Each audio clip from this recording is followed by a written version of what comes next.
Protez kol yapımı bölüm 3'teyiz. Daha önceden protez kolu birleştirdik. Seri motorlara ayarladık 1 ve 2. bölümde. Açıları düzgün bir şekilde çalışıyor.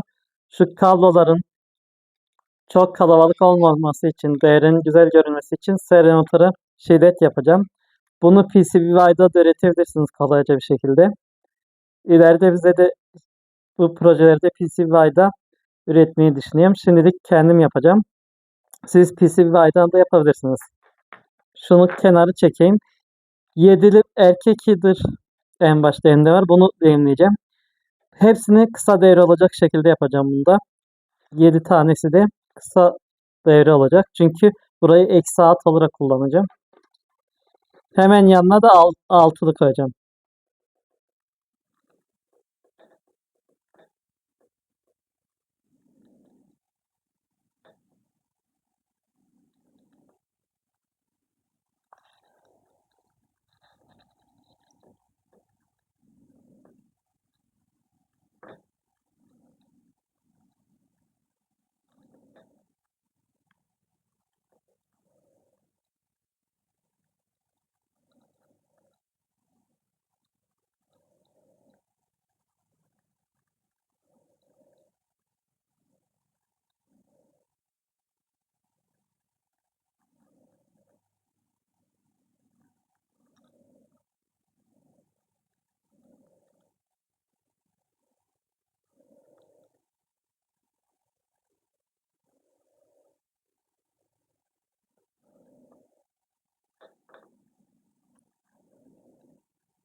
Yedisi kısa devre oldu.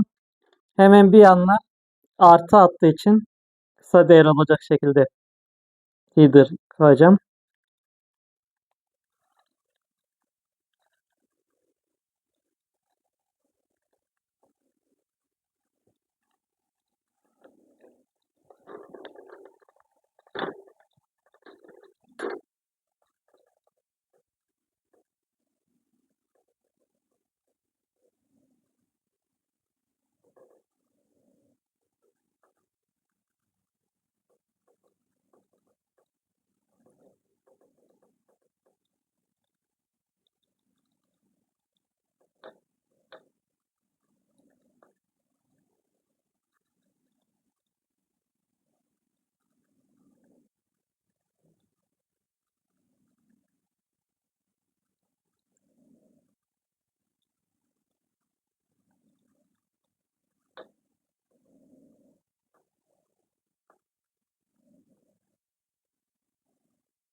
Bir yanına 5'li header koyacağım. Bunlar kısa devre olmayacak. Sadece tutturacağım.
Bir yanına yine 5'li header koyacağım. Bunları da yine tutturacağım. En sonunda da bu 5'leri karşılıklı birbirine kısa devre yapacağım. Servo motorun sinyal pini için bu işlemi yapacağım. Servo motorun sinyal pininden alıp Arduino'ya uç götürmek için. Bu 5'leri kendi arasında bağlantı yapacağım.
Kendi arasında 5'li kısa devre oldu.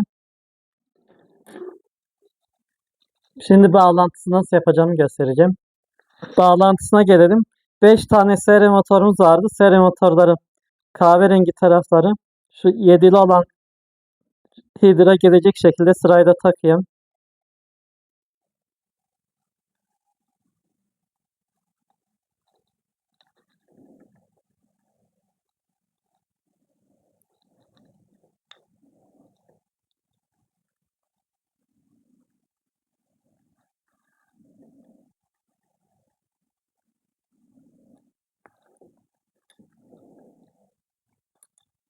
Bu eksi alttan bir kablo aldım.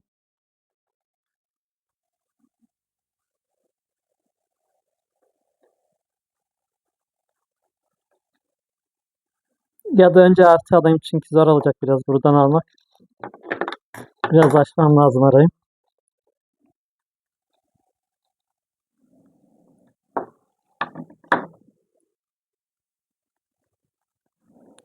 Harici kaynaktan besleyeceksek Arduino'nun ucuna değil de harici kaynağı bağlamamız lazım bunu. Şimdilik ben harici kaynak kullanmayacağım. 5 volta bağladım bunu. Artıdan geleni kırmızı olan taraftan.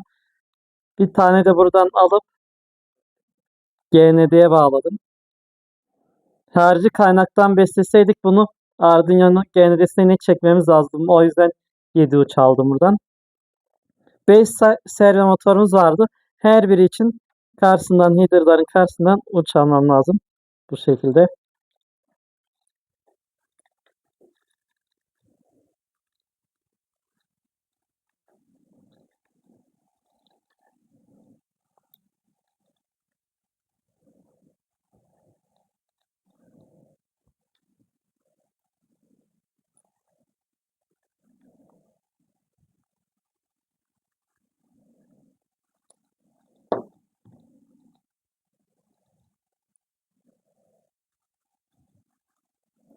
Bunda sırasıyla Arduino'nun 2, 3, 4, 5, 6, 7 nolu pinine bağlayacağım. 2,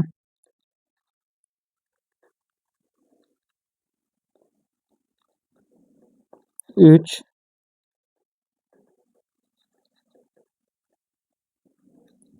4, 5, 6 nolu pinine kadar geldi. Bağlantısı bu kadar. Eğer bunu yapmasaydım bayağı uzun bir bağlantı sürecekti. kablo karması çok olacaktı. Şimdi sadece bu kadar bağlantıyla bize bu protez kol bilgisayar kamerasından geçtiğimizde karşısında elimizdeki hareketlerin aynısını yapma fırsatı verecek. Testini yapacağım şimdi. Testine geldim şimdi. Sırayla deneyeceğim tek tek. Çünkü aynı anda hepsini test edemeyeceğim. Harici güç kaynağı bağlamadığım için. Kapattı, açtı, kapattı. Tekrar açtı. Bu tamam. Açık bırakıp öyle bırakayım. Bir sonrakine geçeyim. Kapattı. Açtı. Bir sonrakine geçeyim. Kapattı. Açtı. Bir sonrakine geçeyim. Kapattı. Açtı.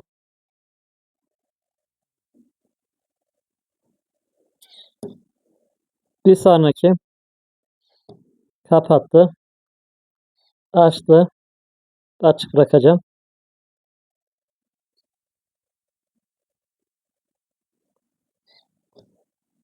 Şilet doğru çalıştı. Kablo kalabalığından kurtulmuş olduk. Tabii kolay yöntem vardı bunun. Kendiniz çizip PCB'ye dosyaya gönderirseniz uygun bir şekilde sizin için üretir. Bundan sonra kod kısmına geçeceğiz artık. Bir sonraki bölümde görüşmek üzere.